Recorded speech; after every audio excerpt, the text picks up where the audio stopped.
안녕하세요. 형법강론 두 번째 수업 진행합니다.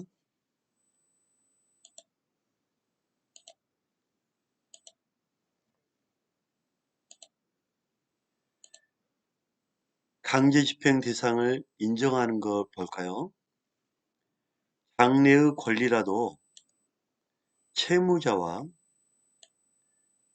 제3채무자 사이에 채무자의 장래 청구권이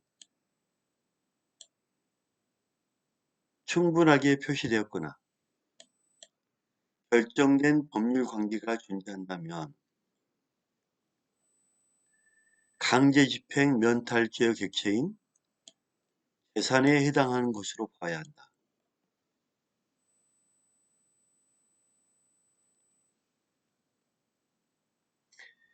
다시 한번 볼게요.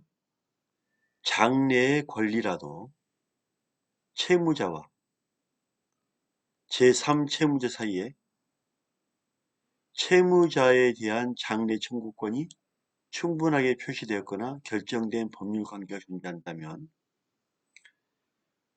강제집행 면탈죄 객체인 재산에 해당한다. 즉 강제집행 면탈죄란 건 뭐냐면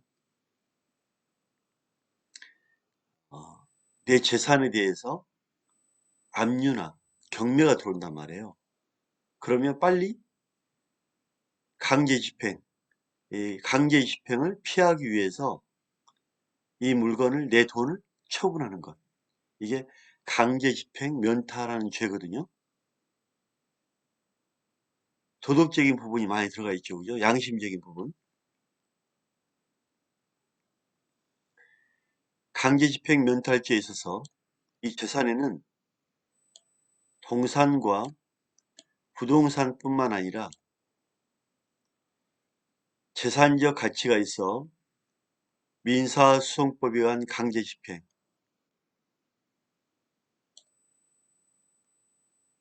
보전처분이 가능한 특허 내지 실용신안 등을 받을 수 있는 권리를 포함합니다. 다시 한번 차분히 읽어볼게요. 강제집행 면탈죄에 있어서 재산에는 동산, 부동산 이뿐만 아니라 재산적 가치가 있어 민사소송법에 의한 강제집행, 보전처분이 가능한 특허, 실용신안 등을 받을 권리를 포함합니다.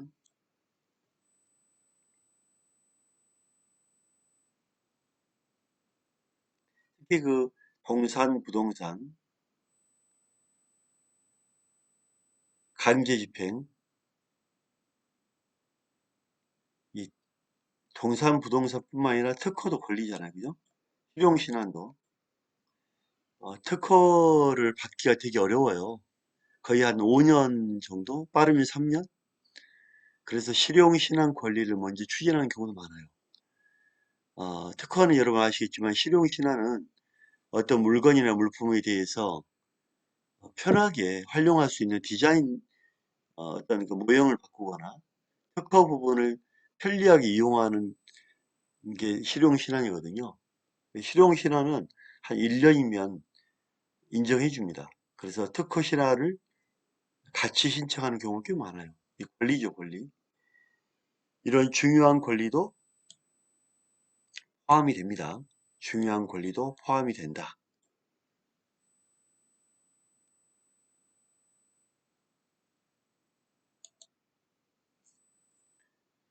강제집행 면탈 한번 볼까요?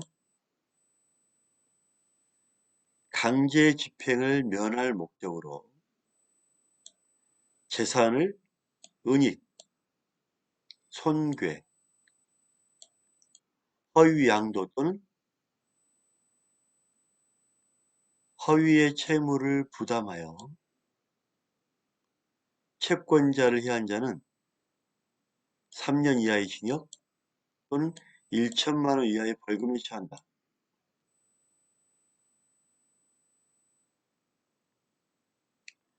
강제집행을 면할 목적으로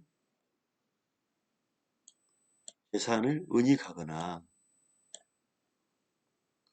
손괴하거나 허위 양도하거나 은닉을 숨겨놓은 곳 손괴하거나 허위 양도하거나 허위의 채무를 부담하여 이 채권자를 해한 자는 3년 이하의 징역 1천만 원의 벌금이 시한다. 즉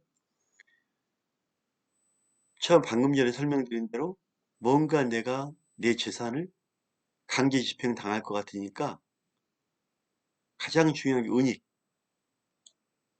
숨겨놓는 것. 숨겨놓는 방법도 하나에 포함되는데 허위로 남의 거를 양도해 놓는 것. 그 다음에 내가 너에게 5억 빚을 졌다고 하자 하고 미리 줘버리는 거예요. 허위 채무를 부담해서 미리 줘버리는 거. 못 쓰게 만드는 거. 근데 대부분 은닉이나 허위 양도로 남의 재산, 즉 내 거를 빨리 빼돌리죠. 그죠? 강제 집행 면탈죄 개체인 재산에는 동산, 부동산, 실용신안, 특허, 채권이 모두 포함됩니다. 다만 채무자의 재산에 한하여 강제 집행이 가능하고 재산으로 평가되지 않은 것이거나 제3자의 재산에 대해서는 강제 집행이 뭐하다? 불가능하다. 이게 문제점이죠. 이미 빨리 빼돌리면 특별한 증거가 없다면 밝히기 되게 어려워요. 빨리 한번 봐볼까요? 허위 양도 인정해서 잡아낸 건데 가압류 결정 정본이 송달된 날짜가 6월 5일이라고 합시다. 그럼 피고인이 채권을 양도한 날짜도 6월 5일. 압류하겠다고 6월 5일 날 보내고 양도한 날짜도 6월 5일 결핀다. 그러면 이 날짜가 동일하면 누가 봐도 강제 집행을 면탈할 목적인 거 보이죠. 가압류 결정 정본이 제3채무자에게 송달되기 전에 피고인이 이 채권을 허위 양도하였다면 뭐한다? 강제집행 면탈죄에 해당된다. 그래서 교수님, 강제집행 면탈죄가 뭔지 알겠어요? 그죠?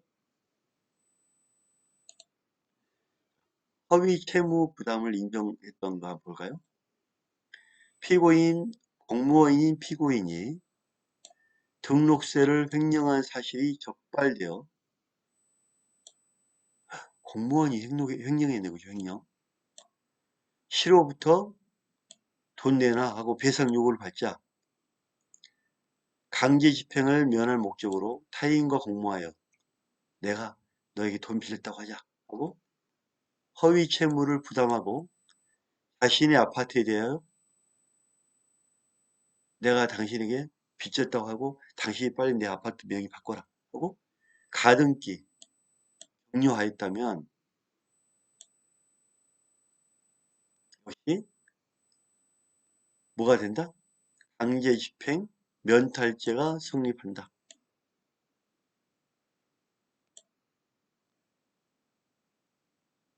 강제집행 면탈죄가 성립한다.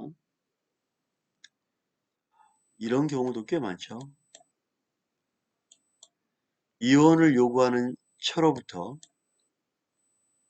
재산 분할 청구권이 이제 들어오죠. 이혼할 때는 아내가 남편에게 요즘 50%라고 하는데 결혼하면서 만든 재산에 대해서 50%를 가지고 가려고 하죠. 이혼하면서 양육권부터 해서 남편 입장에서는 이 돈을 다 빼돌리죠. 빨리 물건을. 그죠? 재산 분할 청구권이 나오니까 가압류 등 강제 집행을 받을 우려가 있는 상태에서 남편이 이를 면탈할 목적으로 허위 채무를 부담하고 소유권, 이전 청구권, 소유권을 이전하는 청구권, 보전 가등기를 경유한 경우 강제집행 면탈죄가 성립한다. 허위 어쨌든 간에 허위 채무를 부담하고 소유권 이전 보전 가등기를 했다면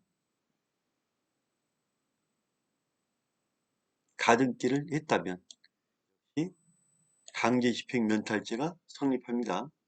가등기를 했다면 강제집행 면탈죄가 성립한다.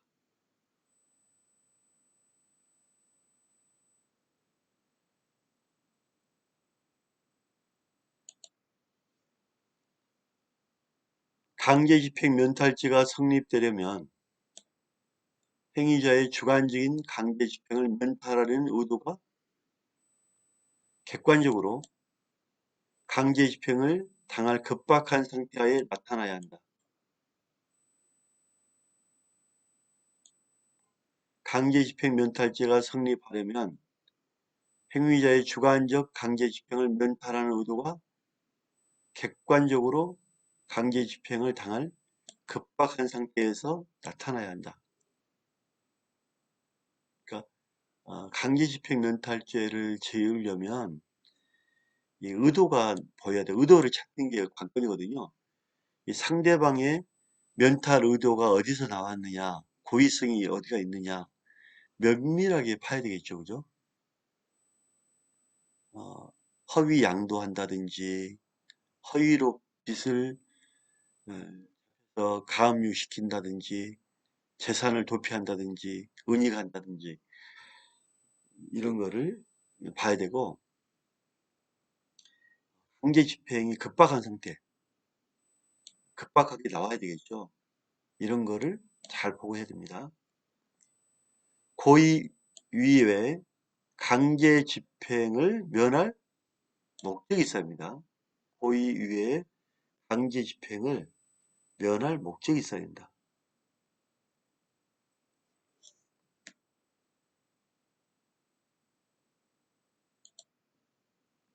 다음 판례 볼게요. 채권자들에 의한 복수의 강제 집행이 예상되는 경우 채권자들이 그거 안 되겠다. 괘씸하다. 빨리 다 가지고 환수하자.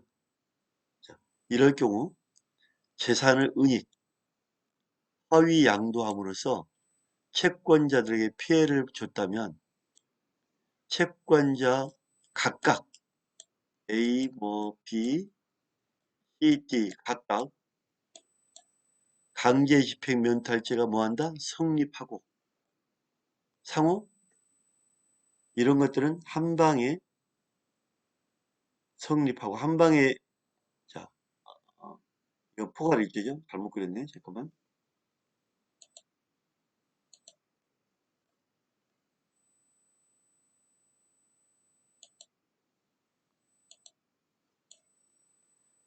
자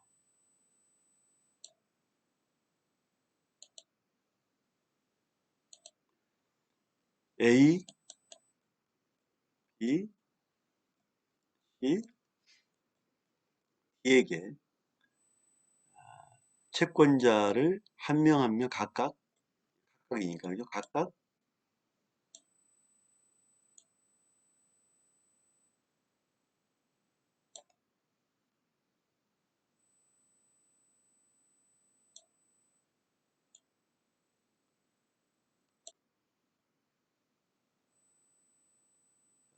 하나의 행동으로 A, B, C, D에 각각 집행면탈죄가 성립했다. 그래서 이거는 이렇게 하나의 행동으로 이어진 거기 때문에 상상적 경합이다. 이렇게 보시면 됩니다. 은닉 양도한 행위로 그죠? 원래 그런 거 있잖아요. 사안에 대해서 A, B, C, D가 권리가 있다면 돈을 어떻게 빌렸고 권리가 있다면 여기에 대해서 지분이 있고 지분. 그 지분을 한 방에 날려버린 거예요, 한마디로. 그래서 상상적 경합관계에 있다를 보시면 됩니다. 두 번째 수업 마치겠습니다. 감사합니다.